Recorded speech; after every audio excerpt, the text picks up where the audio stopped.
Hello mga kamamshi! For today's video, magluluto na naman tayo ng uko with the pork and shrimp. So ayan guys, magigisa na tayo ng onions, garlic, and tomato. So ayan guys, halo-haloin lang natin.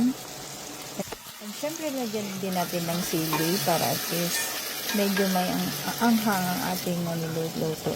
So, yan po guys, lalagyan na natin ng shrimp paste na galing pa ng Pangasinan. Dagupan, syempre of course, pinagmamalaki ko ang aming shrimp paste ng Pangasinan.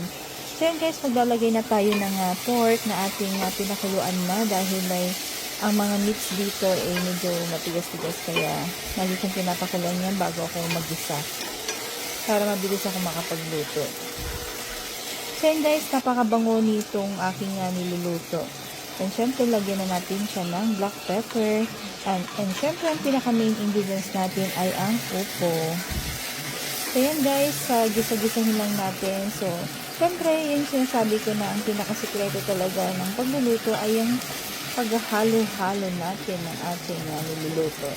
Ayan. Yes guys, so ayan, napakabango nito ating niluluto. At kailangan natin lagyan ng sabaw para at least lumambot na yung ating gulay. At syempre para at least meron din tayong sabaw para hindi dry yung ating ulam. So yan guys, napakabango guys at I think ready to serve na ito sa ating table at ang aking parents ay naghihintay na. So ayan guys, ayan, napakabango guys. So, ayan guys, lagyan na natin sa mesa ulit. At naghihintay ng aking mother. So, ayan. Enjoy mommy and enjoy watching guys. Thank you so much for watching. Bye!